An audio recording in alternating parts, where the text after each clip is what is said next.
Fala galera, tudo bem com vocês? Olha, eu vou dar uma dica, tá? Pra quem de repente tá começando um canal no YouTube, assim como eu, tá? Nunca grave na sexta-feira. Sexta-feira é dia de música alta, é dia que tá todo mundo feliz e o rádio fica nas alturas. E aí fica difícil de gravar. Talvez eu ainda grave alguma coisa hoje, tá? De qualquer forma, pra vocês que estão assistindo o vídeo, a gente se vê daqui a pouquinho. Bom, vamos lá. Terceiro episódio do Histórias Olímpicas no ar e hoje homenageando Bebeto de Freitas, grande personalidade do vôlei do Botafogo e da seleção brasileira. Depois da vinhetinha, eu volto para contar essa história para vocês.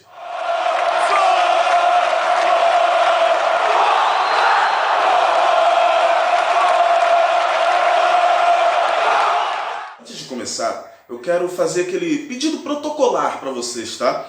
Deixa o like, comenta, compartilha esse vídeo aqui. E para quem de repente está vendo esse terceiro episódio aqui e não viu os dois primeiros, eu vou deixar nas telas finais a playlist com a história do Oscar Zelaya e da Aida dos Santos, tá bom, gente? Então eu vou deixar nas telas finais, fiquem de olho, assistam o vídeo até o final, porque vai estar lá a playlist, você clica e já vai direto, tá bom? Então, vamos contar a história de Bebeto de Freitas, porque eu tenho certeza que vocês vão gostar muito, assim como eu gostei de pesquisar cada detalhe da história dele. Galera, olha só como eu vou começar esse vídeo, tá? Bebeto de Freitas nasceu em 1950, mais exatamente em 16 de janeiro de 1950, na cidade do Rio de Janeiro, e ele tem parentesco com grandes personalidades do esporte brasileiro. Ele foi sobrinho de João Saldanha e primo de Heleno de Freitas. Olha o peso disso. 3 nomes que fizeram, cada um em sua área, parte da história do esporte brasileiro. Bebeto, Heleno e João Saldanha. Que família incrível. Só para começar esse vídeo, não é? Foi uma das grandes personalidades do vôlei do Botafogo, um jogador muito marcante. Entre 1965 e 1975, Bebeto, enquanto jogador do Botafogo, conquistou 11 títulos estaduais. Ele também foi figura fundamental na transformação tática e técnica do vôlei brasileiro. Essa transformação até hoje é sentida no vôlei atual. Muito do que se joga hoje foi o Bebeto, que começou lá nos anos 80, quando então assumiu a seleção masculina, a seleção brasileira masculina de vôlei. Nascido para fazer a diferença, ele ganhou fama e respeito internacional, liderando aquela geração de prata nos Jogos de Los Angeles em 1984 e também 4 anos mais tarde em Seul em 1988.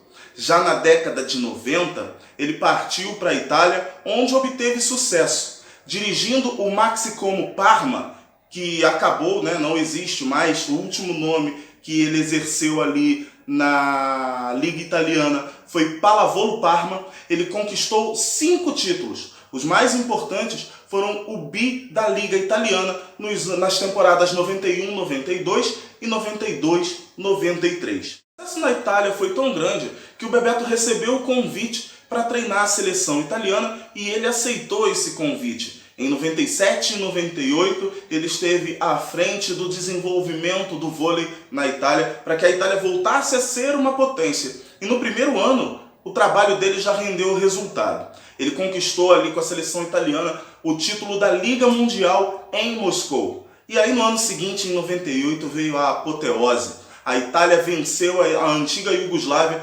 por 3-0, uma vitória arrasadora em Tóquio, e a Itália sagrou-se ali campeã mundial de vôlei. De volta ao Botafogo em 2002, ele assumiu um cargo como diretor no clube, mas ele meses depois acabou pedindo para sair porque ele não concordava com a gestão do então presidente Mauro Ney Palmeiro. Em 2003, meses após, ele já assumiu a presidência do Botafogo e permaneceu ali até 2008. O Bebeto ele teve grandes momentos com o Botafogo, não só como jogador de vôlei, mas também como mandatário do Alvinegro. Entre 2003 e 2008, foi com Bebeto de Freitas que o Botafogo conseguiu pegar para si o controle do Estádio Olímpico Newton Santos. Até então, naquela época, o nome do estádio era Estádio Olímpico João Avelange, mas foi com ele que o Botafogo pegou para si a concessão do estádio. Bebeto também tentou ainda fazer com que o projeto empresa já fosse instaurado no Botafogo, mas devido a algumas discordâncias na direção do Botafogo, o projeto acabou sendo engavetado. Mas a grande verdade é que o Bebeto, como tem essa visão do vôlei, né? O vôlei já é empresa há bastante tempo, né? Ele queria trazer isso para o Botafogo, trazer isso para o futebol. Infelizmente, não foi possível. Agora, para encerrar, eu quero trazer aqui a minha opinião como criança, né, na época, que viu o trabalho do Bebeto, não na seleção brasileira, mas viu na seleção italiana.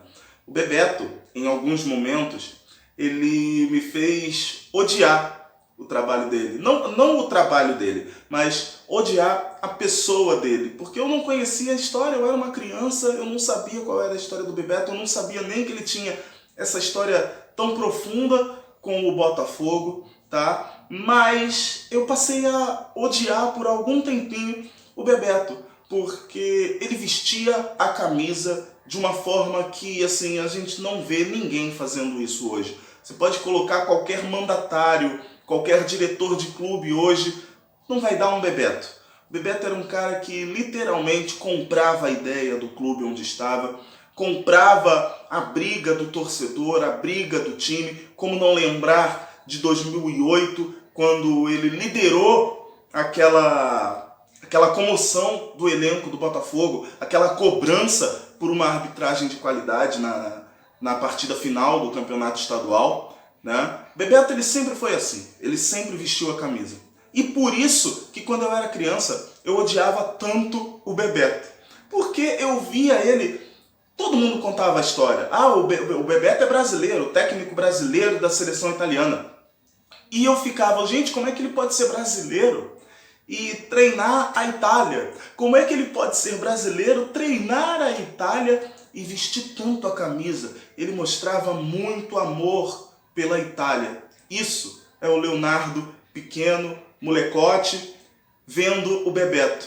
Hoje eu entendo que o Bebeto, ele não era apaixonado pelo clube, ele não era apaixonado pela seleção, ele não era apaixonado pela Itália, ele era apaixonado pelo vôlei. E é essa paixão que fez com que ele conquistasse tantos títulos pelo Botafogo, que fez com que ele mudasse o jeito de jogar vôlei hoje. Hoje, se a gente tem Fabi, se a gente teve aquela geração de 2004 campeã olímpica de vôlei, se a gente teve a seleção feminina campeã olímpica de vôlei em 2008, vocês podem voltar lá atrás e ver o início do trabalho que foi feito lá na década de 80 com o Bebeto de Freitas, uma grande personalidade do vôlei brasileiro, uma grande personalidade do Botafogo, que também ofereceu os seus dons, as suas qualidades para o Botafogo. Então, gente, o que a gente pode fazer aqui é só homenagear o Bebeto, aplaudir muito, porque ele merece todo o carinho do mundo, e descanse em paz. Em algum momento, o Botafogo vai dar grandes alegrias para você, assim como o vôlei com certeza já vem dando.